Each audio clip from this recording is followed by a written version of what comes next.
Hi అండి, అందరికీ నమస్కారం. నేను మీ Mounika. Welcome back to my channel fishery kitchen and vlogs. ఈరోజు శ్రావణ శుక్రవారం సందర్భంగా మా ఇంట్లో వ్రతం చేసుకున్నామండి. దానికి అమ్మవారిని బిగినర్స్ కోసం చెప్తున్నాను. ఈ వీడియో నేను శారీ కట్టేటప్పుడు ఏం పడ్డాను ఏంటి అమ్మవారిని రెడీ చేసేటప్పుడు అవన్నీ మీకు నేను చెప్తామనేసి వీడియో చేస్తున్నానండి. చాలా అంటే చాలా ఈజీగా చేసుకోవచ్చు, కానీ ఫస్ట్ టైం చేయాలనుకుంటే మాత్రం కొంచెం కష్టంగా ఉంటుంది. కానీ కొంచెం చిన్నగా పాటిస్తే టిప్స్ అన్నీ కూడా మనం ఈజీగా అమ్మవారిని చాలా అందంగా తయారు చేసుకోవచ్చండి. మన ఇంట్లో మనమే చాలా హ్యాపీగా తయారు చేసుకోవచ్చు. మన చేతితో తయారు చేసుకుంటే ఆ లుక్కే వేరు, ఆ కిక్కు వేరు కదండి. సో అలా తయారు చేసుకోవడానికి నేనైతే ఒక శారీని తీసుకున్నాము, పట్టు చీర. మీకు ఒక టిప్ చెప్తానండి. మనం పట్టు చీరని తీసుకునేటప్పుడు మనం చెప్పినట్టుగా మాట వినే శారీ తీసుకోండి. అంటే స్టార్టింగ్లోనే మనం కట్టుకోవాలి అనుకుంటున్న వాళ్ళు, తెలియదు అసలు మాకేమీ తెలియదు అనుకున్న వాళ్ళు ఏంటంటే కొంచెం శారీ ఏంటంటే మనం చెప్పిన విధంగా ఎలా ఫోల్డ్ చేసినా సరే అలా ఉండిపోతుంటాయి కదండి కొన్ని శారీస్. ఆ టైప్ శారీస్ తీసుకోండి పట్టు చీరలోనే. అలా తీసుకుంటే ఏంటంటే మనం ఎలా చెప్పినా అలా వింటూ ఉంటాయి. ముందుగా మన శారీని అయితే నిలువుగా మడత పెట్టుకోవాలండి. నిలువుగా ఫోల్డ్ చేసుకుంటే అడ్డంగా అయితే స్టెప్స్ తక్కువగా వస్తాయి. అందుకని చెప్పి నిలువుగా రెండు మడతల కింద పెట్టేసుకొని దాన్ని మీకు వీడియో క్లిప్లో చూపిస్తున్నాం కదా, ఆ విధంగా చిన్న కుచ్చిళ్ళు పెట్టుకొని మొత్తం ఎక్కడెక్కడ మనకి సేఫ్టీ పిన్స్ ఒకటి ఉండాలి. మనం బట్టలు ఆరేయడానికి క్లిప్లు పెడుతుంటాం కదండి, సేఫ్టీ క్లిప్స్, అవి కూడా పెట్టుకొని పక్కన కొన్ని కుచ్చిళ్ళకి కొన్ని పెట్టేసుకొని మళ్ళీ యాజ్ యూజువల్గా ఫాలో అయిపోతూ ఏంటంటే కుచ్చిళ్ళు అనేవి జారకుండా ఉంటాయి. అందుకని చెప్పి ఇవన్నీ కూడా పెట్టేసుకోవాలి. సగం శారీకి పైగానే ఈ కుచ్చిళ్ళు పెట్టేశాక మిగతా శారీ పౌటంచి ఉంటుంది కదండి, పౌటంచిని మాత్రం పౌటంచి కింద చిన్న స్టెప్స్ మనం ఎలాగైతే పెట్టుకుంటామో ఆ విధంగా ఒక 5 to 6 ఎన్ని వస్తే అన్ని వీలు 7 ఉంటాయి. ఎందుకంటే మనం ఆల్రెడీ ఫోల్డ్ చేస్తాం కాబట్టి ఎక్కువగా రావు స్టెప్స్. 6-7 వస్తాయి. ఆ 6-7 పెట్టేసుకుంటే మనం చాలా ఈజీగా చాలా అందంగా అమ్మవారిని అలంకరించుకోవచ్చండి. మనం ముందుగా చెప్తున్న శారీ అయితే మాత్రం పట్టు చీరలోనే మనకి కొన్ని శారీస్ జారిపోతుంటాయి. నేను తీసుకున్న శారీ అలాగే జారిపోయింది. చాలా తిప్పలు పడ్డాను. వీడియోలో ఇచ్చేటప్పుడు ఒక గంట ముందు కష్టపడ్డాను నేను.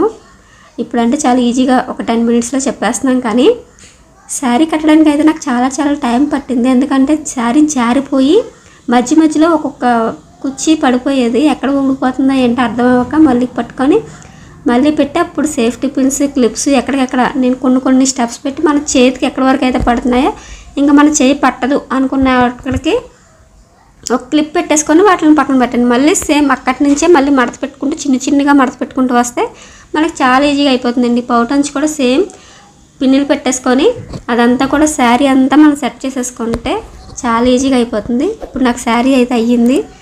ఇదిగోండి, ఇప్పుడు నేను బిందుకి 2-in-1 ప్లాస్టర్ అంటిస్తున్నాను. ఎందుకంటే కింద బరువు అన్నా వేయచ్చు, కానీ బరువు ఎన్ని బియ్యం అన్నీ మనకి ఇంట్లో అంత బియ్యం అంత పెద్ద బిందు పెట్టాము అంటే అంత పెద్ద బియ్యం ఉండాలి.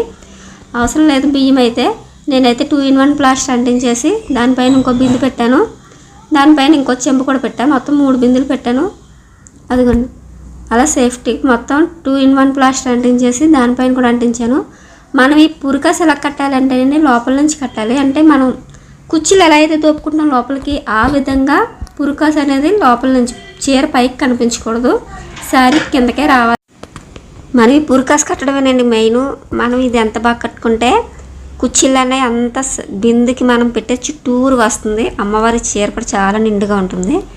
ఇది కట్టుకునేటప్పుడే చాలా అంటే చాలా జాగ్రత్తగా కట్టుకోవాలి. ఎంత బాగా కట్టేసుకుంటే మనకి అంత బాగా వస్తుంది. కొంచెం ఇబ్బంది ఉంటుంది ఏంటంటే బిగినర్స్కి. సీనియర్స్ మోస్ట్లీ అయితే 2 నిమిషాల్లో కట్టేస్తుంటారు. శారీ కూడా చాలా ఈజీ కట్టేస్తారు. పట్టు చీర అండి, మామూలు చీర అండి. బిగినర్స్ కట్టాలి అంటే 1-2 గంటలు పట్టేస్తుంది. వాళ్ళకైతే ఏంటంటే ఏం లేదు, మనం పురికాస్ అనేది బిందుకి కొంచెం కుర్చీలన్నీ కూడా పురికాస్కి అటువైపుకి కలప మడత పెట్టేసి మడిచేసి పెట్టేయండి. ఇంకొంటప్పుడు మళ్ళీ నేను చెంబు కూడా పెట్టాను. ఎందుకంటే అమ్మవారి ఫేస్ పెట్టాలి కలసానికి అన్నట్టుగా. దాంట్లో నేను ధాన్యం వేస్తున్నానండి. కొంచెం మంది రైస్ వేస్తారు కదా, ఎవరిష్టం వాళ్ళది. రైస్ అయినా ధాన్యం అయినా వేసుకునేటప్పుడు ఆ చెంబుకి కొంచెం వెల్తిగా వేసుకోండి. ఎందుకంటే మనం కొబ్బరికాయ పెట్టాలి కదా, అందుకోసం అని చెప్పి ఆ కొబ్బరికాయకి వేయడానికి ధాన్యం అనేది కొంచెం వెల్తిగానే వేసుకున్నాను. కొబ్బరికాయ నుంచుంటే మళ్ళీ నిండుగా వేసుకుంటే ఏంటంటే కొబ్బరికాయ అనేది అంతగా నుంచోదు. కొంచెం లోపలికి పెట్టుకోవాలి కదా మనం, అందుకని చెప్పి కరెక్ట్గా ఫిట్ అయ్యేలాగా కొంచెం పీకల దాకా వేసుకుంటే సరిగ్గా సరిపోతుంది.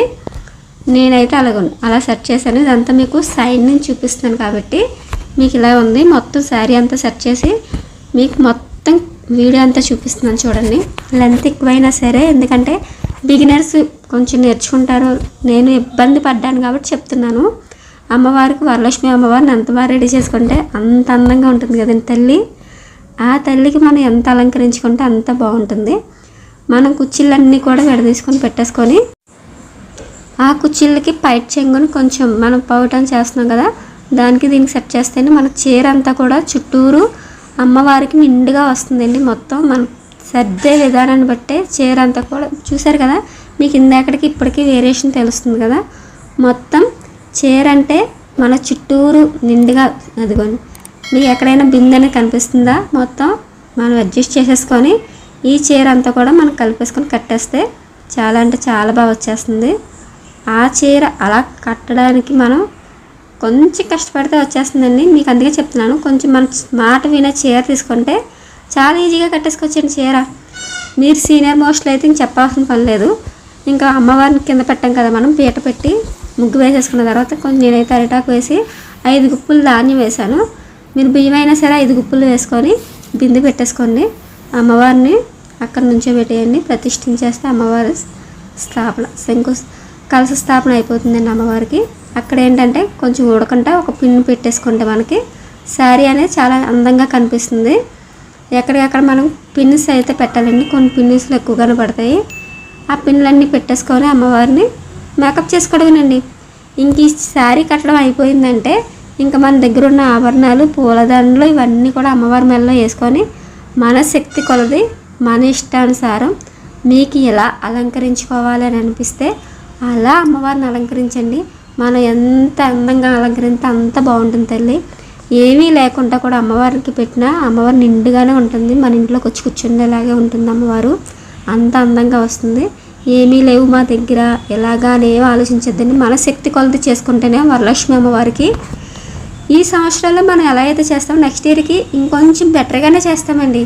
ఒకవేళ ఎప్పుడు చేయలేదు వరలక్ష్మి వ్రతం అనుకునే వాళ్ళు కూడా అస్సలు ఫీల్ అవ్వద్దండి. ఎంచక్క మనం ఈ సంవత్సరం ఏమీ లేదు, ఓకే కలసం ఒకటే పెట్టి చేయండి, నెక్స్ట్ ఇయర్కి మీకే ఇంప్రూవ్మెంట్ ఉంటుంది. చక్కగా చాలా చక్కగా వేరియేషన్లు అయితే ఉంటాయండి. వరలక్ష్మి వ్రతాన్ని అస్సలు నెగ్లెక్ట్ చేయకుండా ఎవ్రీ ఇయర్ చేసుకోవడానికి అయితే ట్రై చేయండి. చాలా అంటే చాలా బాగుంటుంది. కొబ్బరికాయ పెట్టేసారు, ఇవ్వండి హారం పెట్టేసా అమ్మవారికి, వడ్డానం కూడా అన్నీ సెట్ చేసేసి అమ్మవారికి ఫేస్ పెట్టాను. అమ్మవారికి చెవులు కూడా మొత్తం సెట్ చేసేసుకొని ఇంకేమైనా కావాలి అనుకుంటే మొత్తం పెట్టేసుకోవచ్చు.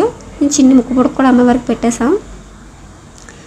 అమ్మవారి ఫేస్ కదులుతూ ఉంటుంది, కొంచెం చూసుకొని అడ్జస్ట్ చేసుకుంటే, ఎందుకంటే మనం అన్నీ కట్టడమే కదండి అందుకని చెప్పి కదులుతుంది. అదిగోండి జడ ఒకటి పెట్టేసుకుంటే ఆ జడకి పువ్వులు ఎక్కువగా ఉంటే చాలా ఎక్కువగా పెట్టుకోవచ్చు. అమ్మవారు చాలా నిండుగా కనిపిస్తుంది, చాలా చాలా బాగుంటుంది. పువ్వులన్నీ కూడా నేనైతే జడకు చుట్టాను, జడకు చుట్టేసి ఇంకొంచెం పువ్వుల మాల ఉంటే పైనుంచి చేశాను. ఇంకా పువ్వులు నాకు వరలక్ష్మి వ్రతం సందర్భంగా పువ్వులు ఎక్కువగా దొరకలేదు, వర్షం కూడా వస్తుంది కదా అని ఇంకా ఉన్న పువ్వులతో అడ్జస్ట్ చేశాను. కలువ పువ్వులు మెయిన్ అమ్మవారికి ఇష్టమైంది, కలువ పువ్వు అస్సలు మిస్ చేయొద్దండి, చాలా అంటే చాలా ఇష్టం అమ్మవారికి. కలువ పువ్వులు ఏంటంటే మనం పైనుంచి ఆ కాండాన్ని విరుచుకుంటూ వస్తే దండ కింద వస్తుంది అమ్మవారికి మెల్ల వేయటానికి. అది ఎలా విడాలి, ఏమాత్రం మనం ఒకేసారి విడిచేసాము అంటే మొత్తం విరిగిపోతుంది, పువ్వు ఎందుకు పని చేయకుండా పోతుంది. అమ్మవారికి మెల్ల దండ వేసే విధంగా దండలాగా అయితే మెల్ల చూసారా కరెక్ట్గా అమ్మవారికి దండ కింద వచ్చింది. అలా అమ్మవారికి దండ కింద అమ్మవారి గుండెల మీద వేసేయండి పూలమాల. నేనైతే ఇలాగే వేసుకుంటాను ఎప్పుడు తయారు చేసినా. ఇంకా అమ్మవారిని కింద కలసం పెడతాం కదా మనం, అష్టలక్ష్మి చెంబు పెట్టేసుకొని మామిడాకులు ఆ కలసంలో ఏంటంటే కొంచెం వాటరు, గంధం, అక్షింతలు, పసుపు వేసుకొని, పసుపు కుంకుమ అక్షింతలు ఈ 3 వేసేసుకొని దీంట్లోకి 5 మామిడాకులు, కొబ్బరికాయకి గంధం పెట్టి కొంచెం కుంకుమ పెట్టేసి ఆ కలస్థాపన చేసేయండి. మనం మళ్ళీ గాజులకి ఆ కొబ్బరికాయ పైన జాకెట్ ముక్కని చుట్టేసి పెట్టేసుకొని దానిపైన కొంచెం గాజులు వేసుకొని, మీ ఇష్టం, మీ ఇంట్లో ఏ గాజులు ఉన్నా కొత్తవి వాడలేని అమ్మవారి కోసం ప్రత్యేకంగా కొంటాం కదా ఆ గాజులు పెట్టేసుకొని ఆ కలసానికి పైన ఒక పువ్వు పెట్టేయండి. ఆ జాకెట్ ముక్కకు కూడా కొంచెం గంధం రాసి బొట్టు పెట్టండి. చాలా సింపుల్గా చేసుకోవచ్చండి అమ్మవారిని. చాలా బాగుంటుంది, నిండుగా ఉంటుంది. మన అంతటా మనం చేస్తే మనం హాయి చేసుకుంటే ఆ హ్యాపీనెస్ కూడా వేరే వస్తుందండి. అమ్మవారిని చూసినప్పుడు వాళ్ళు చాలా చాలా బాగుంది అనిపిస్తుంది. మనసు అంతా కూడా ఏదోలా ఉంటుంది, ఆనందంతో పొంగిపోతుంది. మొక్కజొన్న కండలు 2 పెట్టేయండి, అటు ఇటు 2 మొక్కజొన్న పొత్తులు పెట్టేసి. తొక్కలైతే పూర్తిగా వలవద్దండి, జస్ట్ అలా వలిస్తే సరిపోతుంది. ఎలా వచ్చిందో నాకు కామెంట్